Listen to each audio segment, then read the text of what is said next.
Hello all, कैसे हैं आप लोग। Welcome to Tech Talk with Shantanu Sen. मैं विशाल अग्रवाल आप सभी का स्वागत करता हूं आज के इस नए एपिसोड में।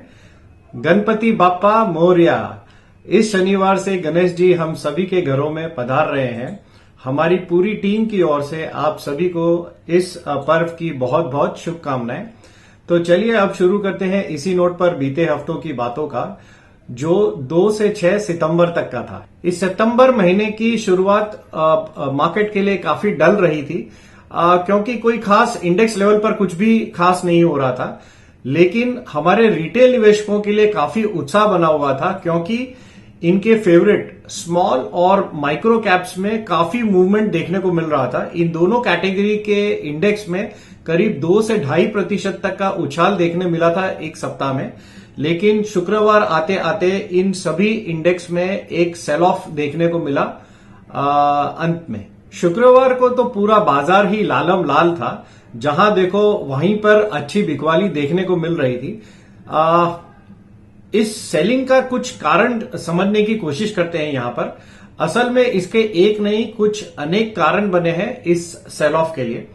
मार्केट ने आपको याद ही होगा, गत सप्ताह में भी हमने बात किया था कि बाजार कंटिन्यूअस हरे निशान में बंद हो रहे थे। गत सप्ताह तक कुछ 12 दिनों की चाल दिखाई थी बाजार ने। इस सप्ताह के शुरू के 2 दिन तक यानी 14 दिनों तक बाजार एक लंबी पारी खेलकर हरे निशान में बंद होने का रिकॉर्ड बनाया था। इस तेजी के बाद बाजार में थोड़ा प्रॉफिट बुकिंग आना थोड़ा लाजमी बन गया था। मार्केट रोज नए हाई तो बना रहा था, लेकिन एक दायरे में फंसा हुआ था। 5 से 7% के मूवमेंट के अलावा इसमें पिछले 1.5 महीने 2 महीने में कोई खास बढ़त देखी नहीं जा रही थी। तो बाजार ऊपर के लेवल में एक थकावट का एक अनुमान लग रहा था। इसमें इस शुक्रवार को गोल्डमैन सैक्स की एक रिपोर्ट ने इसमें एक आग में घी डालने का काम किया है, जिसमें एसबीआई को, जो कि भारत की सबसे बड़ी बैंक है, उसको डाउनग्रेड कर दिया गया है। जहां पर उन्होंने अपना टारगेट 841 रुपए से घटाकर इसे 742 रुपया कर दिया गया है, जिसकी वजह से एसबीआई जैसा भारी भरकम शेयर भी एक दिन में ही करीब 4.5% तक लुढ़क गया था। रिपोर्ट में कहा गया है कि अब एसबीआई पहले जैसे परफॉर्मेंस नहीं दे पाएगा इस वित्त वर्ष में, जिसकी वजह से इसकी रेटिंग को न्यूट्रल से घटाकर सेल पे कर दिया गया है। देश की इतनी बड़ी बैंक और उतनी ही बड़ी एक ब्रोकरेज हाउस की इस रिपोर्ट की वजह से पूरे मार्केट पर एक अच्छा खासा प्रेशर देखने को मिला है। हमारे मार्केट्स में गोल्डमैन सैक्स की एक और रिपोर्ट भी आई, जिसकी वजह से रिटेल निवेशकों के बीच में थोड़ा हरकंप सा मचा हुआ था। ये रिपोर्ट थी आइडिया वोडाफोन पर, जहां पर बताया गया कि ये आइडिया वोडाफोन का शेयर 2.5 रुपए तक गिर सकता है, जिसके बाद में इस शेयर में एक जोरदार सेल ऑफ देखने मिला। ये शेयर करीब करीब 13-14% तक लुढ़क गया था एक ही सेशन में। रिपोर्ट में बताया गया कि वोडाफोन आइडिया अब आने वाले 3 सालों में अपना मार्केट शेयर लूज करता रहेगा, जो हर महीने ऑलरेडी जियो और एयरटेल को अपने सब्सक्राइबर्स बांट रहा है। मार्केट रेगुलेटर ने भी एफपीआईज यानी फॉरेन पोर्टफोलियो इन्वेस्टर से काफी समय से पूछा है कि उनके एंड इन्वेस्टर की जानकारी इन्हें मार्केट रेगुलेटर को देनी चाहिए, जिसके लिए शुक्रवार का आखिरी दिन था। जिसके बाद मार्केट रेगुलेटर ने इन एफपीआईज पर जो ये जानकारी नहीं देंगे उनके ऊपर कार्रवाई करने की का संकेत भी दिया है, जिसके बाद मार्केट में एक सेल ऑफ भी देखने को मिला है।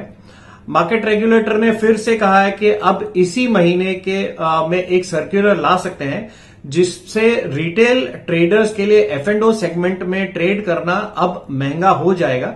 इस सर्कुलर के लिए काफी दिनों से ये एक तरह से देखा जाए तो डीले हो रहा था, काफी हफ्तों से ये डीले हो रहा था, जिसकी अब जानकारी सेबी ने आज यानी शुक्रवार को मार्केट में दी है। एक रूमर यह भी थी कि मार्केट रेगुलेटर के चीफ को जॉइंट पार्लियामेंट्री कमेटी यानी जेपीसी द्वारा पूछताछ के लिए बुलाया जा सकता है। इसका भी नेगेटिव इंपैक्ट मार्केट पर देखा गया है। अब अमेरिका की कुछ बात करते हैं। अमेरिका में ब्याज दर घटाने के लिए अब अंतिम चरण में ये दौर आ गया है, जहां पर अब वहां पे अपने जो ट्रेडर्स हैं वो अपनी पोजीशन को अब लाइट करना चाहते हैं, वो अब अपनी पोजीशन कम रखना चाहते हैं। जैसे जैसे डेट नजदीक आती जा रही है, 17-18 सितंबर को इनकी बैठक है फेड की, जहां पर वो ब्याज दरों में कटौती करने के बारे में डिसीजन लेंगे। उसके पहले मार्केट हल्का हो रहा है, लाइट हो रहा है, जिसकी वजह से एक सेल ऑफ भी देखने मिल रहा है वहां के मार्केट्स में, जिसका असर वर्ल्ड मार्केट्स पे भी देखने को मिल रहा है। वहां पर अटकलों का बाजार अभी काफी गर्म है। यदि 1/4% यानी 0.25% का रेट कट आता है तो मार्केट इसको ऑलरेडी डिस्काउंट कर चुका है। वर्ल्ड मार्केट्स ऑलरेडी इस 1/4% के एंटीसिपेशन में काफी ऑलरेडी रैली कर चुके हैं।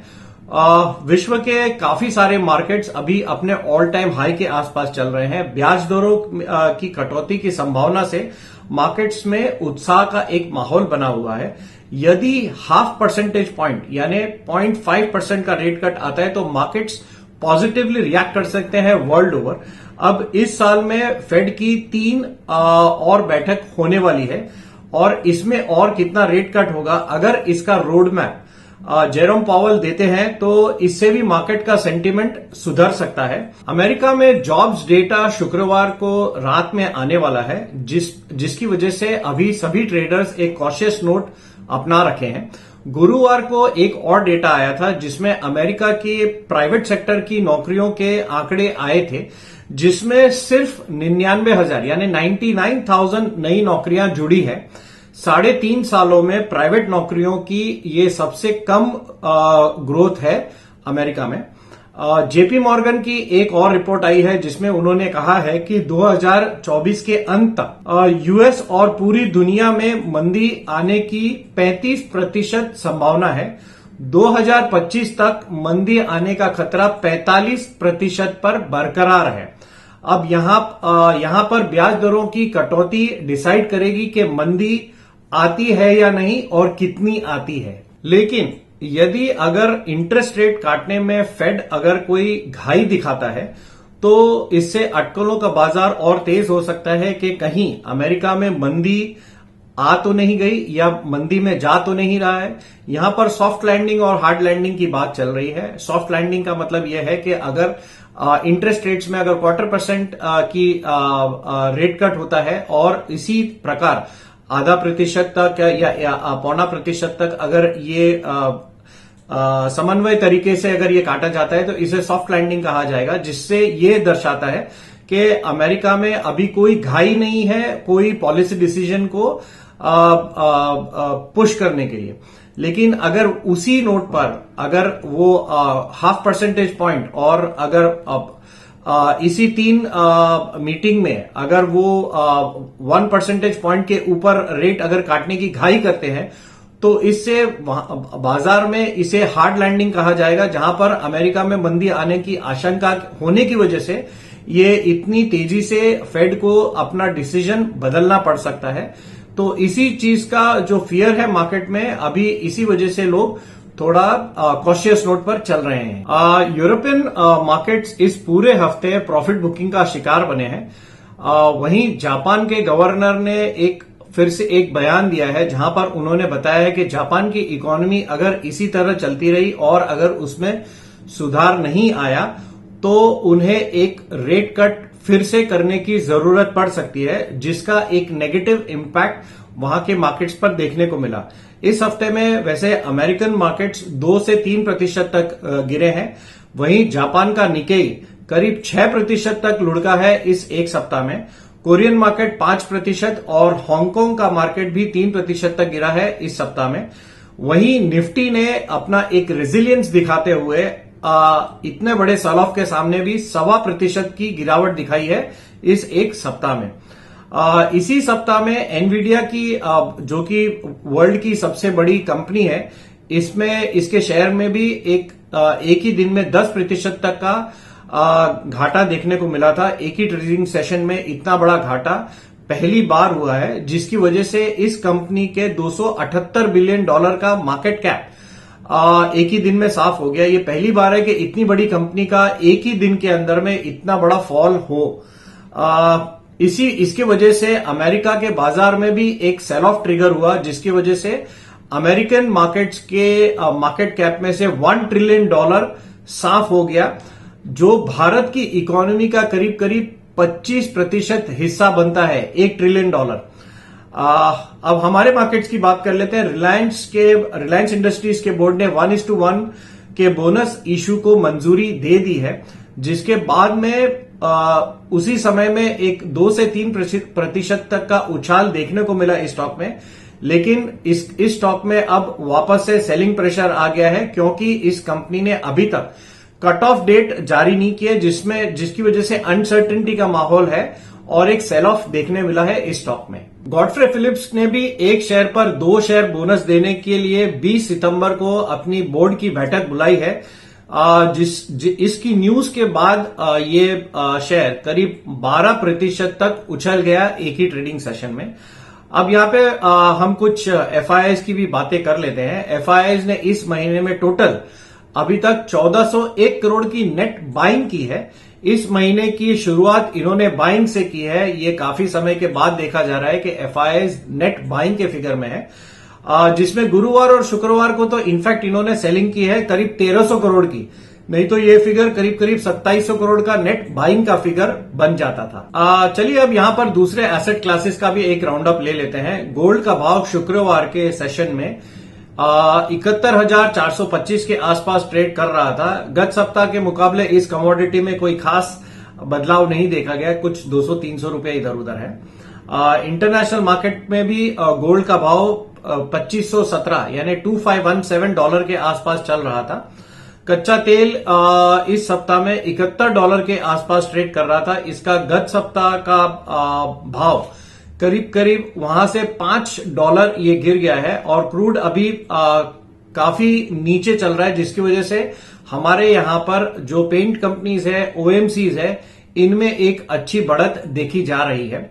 बिटकॉइन भी शुक्रवार के सेशन में करीब $54,000 के आसपास ट्रेड कर रहा था। ये गत सप्ताह करीब $58 के आसपास देखा गया था। इस कमोडिटी ने अपने रीसेंट हाई $75,000 से करीब करीब $21,000 गंवा दिए हैं और ये अब $54,000 के आसपास ट्रेड कर रहा है। रुपया भी इस समय 83.98 के भाव पर ट्रेड कर रहा है। गत 2 सप्ताह में ये रुपया ने करीब करीब 18 पैसे ये बढ़ गया है। अब यहां पर हम कुछ निफ्टी की भी बातें कर लेते हैं। निफ्टी 383 अंक घटकर 24,852 पर यानी 24,852 पर आ गया है। बैंक निफ्टी 50,576 पर यानी 774 अंकों की का घाटा हुआ है और वहीं सेंसेक्स 81,183 पर यानी 1181 अंक का घाटा लगा है, यानी 1181 पॉइंट घटकर बंद हुआ है। अब यहां पर हम कुछ बढ़ने वाले इंडेक्स की भी बात कर लेते हैं, जिसमें नाम मात्र के लिए एफएमसीजी निफ्टी एफएमसीजी 0.18% बढ़कर हरे निशान में बंद हुआ है। बाकी एक भी इंडेक्स हरे निशान में नहीं है। घटने वाले इंडेक्स में सबसे पहले जो नाम है उसका निफ्टी मेटल और निफ्टी ऑटो, ये दोनों ही इंडेक्स करीब करीब 2.5% तक घटे हैं और बाकी सारे इंडेक्स करीब 0.5% से 1.5% तक के घाटे के साथ लाल निशान में बंद हुए हैं। अब यहां पर हम कुछ बढ़ने वाले शेयरों की भी बात कर लेते हैं, जिसमें सबसे पहला नाम है जय बालाजी इंडस्ट्रीज। ये काफी समय के बाद ये स्टॉक चला है और ये शेयर करीब करीब 21% तक बढ़ गया है। वहीं पिरामल फार्मा भी करीब करीब 20.5% तक बढ़ा है। गुजरात फ्लूरो ये भी करीब करीब 20% तक बढ़ा है। उसके बाद है Godrej industries, JM finance, Chola finance, UTI AMC, Godfrey Phillips जिसके बारे में हमने आगे भी बताया है, एसबीआई कार्ड्स, गुजरात गैस, ये सारे के सारे शेयर्स करीब करीब 10 से 19% तक बढ़े हैं इसी एक सप्ताह में। तो अब चलिए यहां पर कुछ घटने वाले शेयरों की भी बात कर लेते हैं, जिसमें सबसे पहला नाम है ऑयल इंडिया का, जो करीब 15% तक घटा है। उसके बाद है वोडाफोन आइडिया, जिसके न्यूज के चलते ये शेयर करीब 14.5% लुढ़का है इस एक सप्ताह में। इसके बाद है हुडको, BHEL, Dixon technologies, Jindal stainless steel, Indian bank, Swan energy, Indus towers, Mastek और कैनरा बैंक ज्यादा करके पीएसयूज हैं और ये सारे के सारे शेयर करीब 7 से 9% तक की गिरावट के साथ बंद हुए हैं इस एक सप्ताह में। अब चलिए यहां पर अगले सप्ताह की कुछ बातें कर लेते हैं जो 9 से 13 सितंबर तक का है। अमेरिका के जॉब्स डेटा जो इस वीकेंड पर आने वाले हैं, इन आंकड़ों का असर सोमवार को हमारे मार्केट्स में खुलते ही सबसे पहले वो देखने को मिलेगा। अगले हफ्ते में कुछ वॉलेटिलिटी होने के संकेत हैं क्योंकि अंतरराष्ट्रीय मार्केट में जो सेल ऑफ देखने मिल रहा है वहीं हमारे मार्केट्स उतना नीचे नहीं गिरे हैं। हमारे मार्केट्स में अभी के लिए एक लिक्विडिटी की एक बहुत बड़ी वॉल है जो हमारे मार्केट्स को ज्यादा नीचे गिरने नहीं दे रही है, जिसकी वजह से नीचे से हमारे मार्केट में एक बाइंग आने की संभावना बन रही है।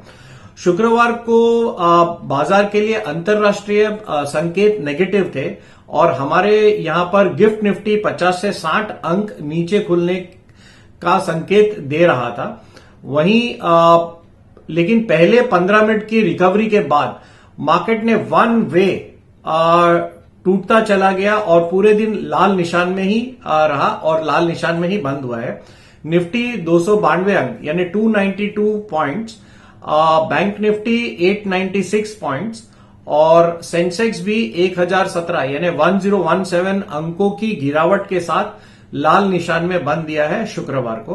परसेंटेज टर्म्स में अगर देखें तो निफ्टी और सेंसेक्स करीब 1.25% और बैंक निफ्टी ने करीब 0.25% तक की गिरावट दर्ज की है एक ही सेशन में। बजाज फाइनेंस के शेयर में बजाज हाउसिंग फाइनेंस के आईपीओ की वजह से पहले से ही कुछ हलचल और चहल पहल देखने को मिल रही थी और यही वजह है कि शुक्रवार के सेशन में ये हरे निशान में बंद होने में कामयाब हुआ है इतने बड़े सेल ऑफ के बीच में। वैसे ही कच्चे तेल के अंतरराष्ट्रीय बाजार में भाव घटने की वजह से हमारे यहां पर एशियन पेंट में हमने कुछ बढ़त देखी है शुक्रवार को। ईज माई ट्रिप कंपनी ने बताया कि अब वो ई बसेस के मैन्युफैक्चरिंग के लिए अपनी एक सब्सिडरी के जरिए निर्माण करेंगे। इसका शेयर, लेकिन ये न्यूज होने के बावजूद इसका शेयर करीब 6% तक लुढ़क गया शुक्रवार को। एसबीआई के ऊपर में जो नेगेटिव रिपोर्ट आई है उसकी वजह से पूरा पीएसयू बैंकिंग इंडेक्स धाराशायी हो गया था। शुक्रवार को इस इंडेक्स में करीब 3.5% तक का घाटा देखने को मिला है। बाजार के लिए अभी के लिए कुछ अहम लेवल्स बाजार ने तोड़ दिए हैं, जिसमें 25,000 का लेवल सबसे अहम लेवल था। कॉल राइटर्स का जोर अभी खास देखने को मिल रहा है मार्केट में। बाजार में ट्रेडर्स अपने सौदे काटने के लिए दौड़ रहे थे। 25,000 के कॉल पर 25,000 के लेवल पर कॉल में 53 लाख शेयर जुड़े हैं। वहीं 25,100 के लेवल पर कॉल में करीब 51 लाख शेयर जुड़ गए हैं। 25,000 और 25,050 का लेवल जो सपोर्ट का काम कर रहा था, अब वो एक रेजिस्टेंस की तरह देखा जा सकता है। फिलहाल के लिए बैंक निफ्टी बाजार में एक कमजोर कड़ी के तौर पर देखी जा रही है। निफ्टी के लिए अभी 24,700 के आसपास एक सपोर्ट बन सकता है। अगले हफ्ते में कुछ मैक्रो इवेंट्स भी हैं, जिसमें सबसे पहले सोमवार 9 सितंबर को जापान के Q2 के जीडीपी के आंकड़े जारी होंगे। वहीं 9 सितंबर को बजाज हाउसिंग फाइनेंस का आईपीओ भी है, जिसको लेकर काफी उत्साह है हमारे मार्केट्स में। इसी दिन पर जीएसटी काउंसिल की भी बैठक हो रही है। 11 सितंबर को यूएस के अगस्त के सीपीआई महंगाई के आंकड़े भी जारी होंगे। 12 सितंबर को भारत के अगस्त के सीपीआई आंकड़े और जुलाई के आईआईपी के आंकड़े भी जारी होंगे। यहां पर हम कुछ आईपीओस की भी अब बातें कर लेते हैं। बाजार स्टाइल रिटेल की लिस्टिंग कुछ फीकी हुई शुक्रवार को। 389 रुपीज के आईपीओ के सामने ये इसकी लिस्टिंग 389 पर ही हुई और जाते जाते ये शेयर करीब 400 रुपए पर बंद हुआ, यानी करीब 2.5% तक के लिस्टिंग गेन्स के दिन क्लोजिंग हुई है। सोमवार को बजाज ग्रुप की तरफ से 14 साल बाद आईपीओ आ रहा है, जिसको लेकर काफी उत्साह है बजाज हाउसिंग फाइनेंस का। कंपनी की आस्क है करीब 6,560 करोड़ की। कंपनी ने ऑलरेडी 1758 यानी 1758 करोड़ रुपया एंकर इन्वेस्टर्स के पास से 70 रुपए के भाव से उठाए हैं, जिसमें काफी अच्छे नाम है, मॉर्गन स्टैनली, जेपी मॉर्गन जैसे दिग्गज नाम शामिल है। दूसरा उसमें ये आईपीओ जो था प्रीमियर एनर्जीज का आईपीओ 120% के प्रीमियम के साथ लिस्ट हुआ था 990 रुपए पर। इसका इशू प्राइस था 450 रुपया यानी 450 रुपए का। शुक्रवार को ये शेयर जाते जाते 1188.90 का हाई छू लिया था। एक और आईपीओ की बात करते हैं जिसमें इकोस मोबिलिटी एंड हॉस्पिटैलिटी का शेयर था, जो 334 रुपए के आईपीओ प्राइस के सामने इसका 16.7% के प्रीमियम के साथ 390 पर लिस्ट हुआ था। इसने भी 489 का हाई बनाया है शुक्रवार के सेशन में। बाजार में आई अचानक बिकवाली की वजह से बेयर्स अभी के लिए हावी नजर आ रहे हैं। 24,700 के नीचे अगर मार्केट जाता है तो वहां पर एक सेल ऑफ ट्रिगर होने की आशंका है। 24,700 के ऊपर अगर कुछ बाउंस बैक आता है तो फिर से 25,000, 25,050 के आसपास एक रेजिस्टेंस देखने को मिल सकता है। तो हमारी सोच यह है कि अभी के लिए मार्केट में थोड़ा एक कॉशियस अप्रोच रखना चाहिए। नीचे से मार्केट किस तरह से रिबाउंड करता है और सोमवार को मार्केट में क्या न्यूज फ्लो रहता है, उसके बाद ही एक अपनी ट्रेड पोजीशन बनानी चाहिए। तो दादा, ये हमारी ओर से एक फंडामेंटल और रिसर्च एनालिसिस था। अब आप बताइए कि टेक्निकली आपको मार्केट क्या लग रहा है। ओवर टू यू दादा। शुरू करता हूँ वीकली बातचीत 9/9/2024 से लेके 13/9/2024 के बीच में क्या बाजार में टेक्निकल वेट ऑफ एविडेंस उभर के आ रहा है, उसी के लिए बात कर रहा हूँ। मेरा बाईं तरफ है वीकली बैंक निफ्टी स्पॉट, उसके बाद bank Nifty daily and then weekly Nifty spot and daily Nifty. तो पहले वीकली बातचीत कर लेता हूँ निफ्टी का जो हाल हकीकत है। टेक्निकली स्पीकिंग 9 एक्सपोनेंशियल के ऊपर में एक ही वीक क्लोजिंग दे पाया था। फिर से एक नया जो तेजी था उसको पकड़ में रखने के लिए सक्षम नहीं हुए और फिर फिजल आउट हो गया बैंक निफ्टी क्लोजिंग 9 एक्सपोनेंशियल के नीचे, जो कि एक नेगेटिव के हिसाब से, और जिस हिसाब से कैंडल बना है ये एक नेगेटिव संकेत है। वीकली एमएसीडी का स्लोप अभी भी चेंज नहीं हुआ है। दैट्स वाई जो वीकनेस है वो है अभी भी। तो इसी हिसाब से देखा जाए तो बैंक निफ्टी के अंदर वीकनेस थोड़ा सा और गहरा सकता है। Daily bank Nifty is concern 13 DMA के नीचे पहला क्लोजिंग आया है, जो कि एक नेगेटिव निशानी है। बैंक निफ्टी लास्ट टाइम भी हम लोग बात किए थे कि 13 डीएमए के ऊपर क्लोजिंग करके ऊपर जाने का कोशिश तो कर रहा है, लेकिन हर एक जोन में ये एक सप्लाई का जगह मिलेगा या सप्लाई का मोमेंटम जो रहेगा वो सप्लाई जोन में अटकने का कोशिश हो सकता है या वो अटक जा सकता है। उसी हिसाब से ही अटका के फिर नीचे आया है। Weekly Nifty is concern, weekly Nifty के अंदर यहां भी एक नेगेटिव है, लेकिन ये 9 एक्सपोनेंशियल के ऊपर में है।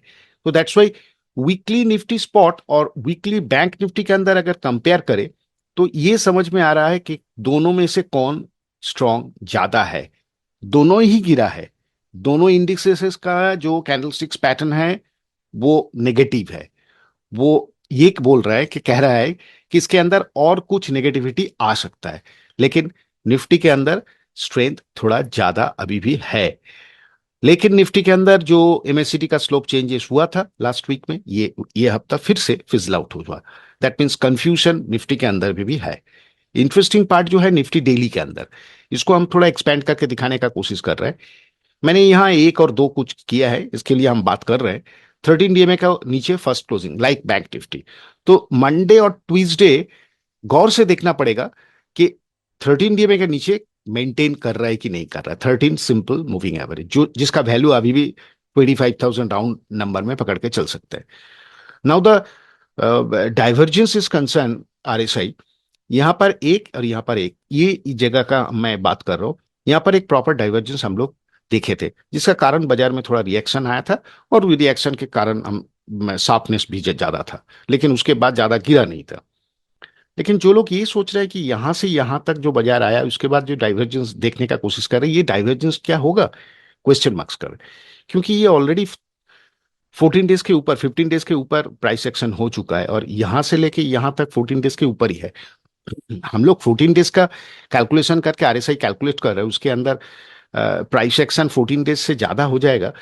ये डाइवर्जेंस के हिसाब से नहीं देख के, ये एक वीकनेस के हिसाब से हम लोग देख सकते हैं कि नया टॉप तो नहीं बनाया है और वीकनेस आया है। और वीकनेस कहाँ आया, एकदम ओवरबॉट जोन से आया है, 13 DMA का नीचे आया है। तो दैट्स वाई थोड़ा कॉशस नोट हम लोग को और 2 दिन देखना पड़ेगा, चाहे वो निफ्टी हो चाहे वो बैंक इंडेक्स हो। तो दैट मीन्स दो मेजर इंडिसेस अगर वीक है तो बाजार के अंदर एक वीकनेस का माहौल रह सकता है। लेकिन वो वीकनेस कहाँ सपोर्ट लेगा, नेक्स्ट स्लाइड में हम लोग देखेंगे टेंटेटिव सपोर्ट एरिया कौन कौन सा है। तो ये था वीकली बातचीत इंडेक्स के ऊपर। अब चलिए हम लोग का नेक्स्ट सेगमेंट में।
निफ्टी और बैंक निफ्टी के लेवल्स बताने के लिए थैंक यू दादा। अपने नेक्स्ट सेगमेंट में चलते हैं, जहां पर आप हमारे इन्वेस्टरों द्वारा पूछे गए सवालों के जवाब में आप कुछ स्टॉक्स के बारे में जानकारी देते हैं। तो प्लीज बताएं दादा, ओवर टू यू।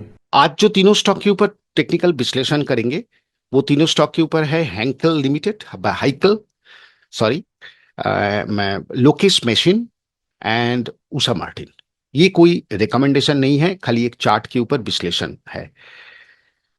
हाइकल लिमिटेड का अगर चार्ट देखा जाए तो काफी दिन से ये एक रेंज में बना हुआ है। क्या ये रेंज का ब्रेकआउट होगा, इसके लिए हम लोग को वेट करना पड़ेगा। चार्ट के हिसाब से देखा जाए 1326 का क्रॉसओवर होने के बाद यहाँ पर सपोर्ट लिया, उसके बाद कंफर्मेशन मिला, उसके बाद लास्ट वीक जहां पर बाजार नेगेटिव के हिसाब से बंद हुआ, ये थोड़ा पॉजिटिविटी दिखाने का कोशिश किया। मेन पॉइंट जो है वो रहेगा 380। अगर ये स्टॉक हाइकल लिमिटेड 380 के ऊपर क्लोजिंग होता है तो प्राइस के साथ ये जो ट्रेंड लाइन, ट्रायंगल, जो भी बोलिए, इसका ब्रेकआउट हो सकता है। उसके बाद जो डेवलपमेंट हो रहा है एमएसीडी के अंदर सपोर्टिंग कैरेक्टर के हिसाब से, उसका भी स्लोप चेंजेस हो सकता है। Momentum indicator like stochastics and RSI very interesting जगह में पॉइज्ड है। तो that's why next week onward मैं ये स्टॉक के ऊपर रेडर में रखूंगा। आप लोग इसके ऊपर बाकी और जो चीज है जैसे फंडामेंटल एनालिसिस या टेक्निकल्स का बाकी पार्ट आप लोग प्लीज स्टडी कीजिए। नेक्स्ट स्टॉक है लोकेश मशीनरी। ट्रेंड लाइन के ऊपर जाना एक बहुत ही पॉजिटिव चीज हो सकता है, क्योंकि मैं ये दो जगह मार्क किया हूं, एक हायर टॉप हायर बॉटम के हिसाब से। तो ये तीनों जगह जो है, दैट मीन्स 340, राउंड नंबर 340, इसके नीचे जब तक नहीं जाता है ये स्टॉक होपफुली एक सपोर्ट होल्ड करने का कोशिश कर सकता है। कहीं अगर 340 टूटा तो नेक्स्ट सपोर्ट जो है वो रहेगा 270। तो ये एक सपोर्ट एरिया है, बट जिस हिसाब से 1326 को होल्ड किया, अगर ये इसके ऊपर जाता है, जो डाउन ट्रेंड लाइन है इसके ऊपर, दैट मीन्स क्लोजिंग हुआ है 414, कहीं अगर 430 के ऊपर प्राइस एक्शन चलता है तो प्रीवियस जो टॉप है, यहां पर काफी सारा टॉप बना हुआ है वीकली, वो एक चांस में क्रॉस करना थोड़ा सा मुश्किल है। लेकिन अगर क्रॉस होता है तो इसके अंदर मोमेंटम बन सकता है, क्योंकि इसका जो एमएसीडी का हालत है, काफी दिन के बाद इसका स्लोप चेंज हुआ है। Weekly stochastics and weekly RSI is concern very very interesting जगह में है ड्यू फॉर मोमेंटम। तो देखना ये चाहिए क्या प्राइस एक्शन ऊपर की तरफ जा रहा है, उसके बाद देखना पड़ेगा कि इंडिकेटर्स का सपोर्ट क्या आ रहा है। नेक्स्ट स्टॉक है उषा मार्टिन। उषा मार्टिन थोड़ा सा नेगेटिविटी दिखाया, लेकिन फिर वही जगह है, दो सपोर्ट नीचे में मैंने ड्रॉ करके रखा हूं ब्लू लाइन, कंटिन्यूअस सेलिंग, उसके बाद एक सपोर्ट होल्ड करके ऊपर की तरफ जाने का कोशिश कर रहे हैं। लास्ट टाइम भी ऐसा मोमेंटम हुआ था, 1326 क्रॉस डाउन होगा कि नहीं होगा, लेकिन ऊपर से वहां से ही रिवर्सल हुआ था। टेक्निकल स्पीकिंग इस स्टॉक के ऊपर नेगेटिव अभी भी एमएसीडी है। Weekly stochastics and RSI momentum create करने के लिए घुमा तो है, क्या ये मोमेंटम क्रिएट होगा, इसके लिए ही मैं ये स्टॉक के ऊपर नजर रखूंगा नेक्स्ट वीक ऑनवर्ड। जितना भी यहाँ पर तीनों स्टॉक के ऊपर बात किया हूं, ये कोई शॉर्ट टर्म सिनेरियो को लेके हम बातचीत नहीं कर रहे हैं कि ये टेक्निकल चार्ट्स कैसे डेवलपमेंट होगा। ये जो डेवलपमेंट मैं कम से कम 3 हफ्ता से लेके 3 महीना क्या डेवलपमेंट होता है, वो उसके लिए मैं ये चार्ट को रेडार में रखूंगा और डे टू डे इसका क्या प्रोग्रेस होता है वो जरूर स्टडी करूंगा। तो ये था मेरे मेरे तरफ से ये तीनों स्टॉक का विश्लेषण। अब चलिए हम लोग का नेक्स्ट सेगमेंट में। स्टॉक्स की जानकारी देने के लिए थैंक यू दादा। अपने नेक्स्ट सेगमेंट में चलते हैं जहां पर आप ब्रेकआउट स्टॉक्स के बारे में बताते हैं, तो प्लीज बताएं दादा, over to you.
Breakout stocks बताने के लिए थैंक यू दादा। अपने लास्ट सेगमेंट में चलते हैं जहां पर हमारा ये डिस्क्लेमर रहता है, this is a completely educative channel. हम यहां पर सिर्फ और सिर्फ एजुकेशन पर्पस के हिसाब से ही न्यूज शेयर करते हैं, व्यूज शेयर करते हैं। हमारी गुजारिश है कि हमारे जितने भी ट्रेडर्स हैं, इन्वेस्टर्स हैं, व्यूअर्स हैं, जो भी हमारा चैनल देखते हैं, वो अपना कोई भी ट्रेड लेने से पहले अपनी सोच समझ के साथ या किसी सेबी रजिस्टर्ड एनालिस्ट की सोच समझ के साथ ही ट्रेड करें।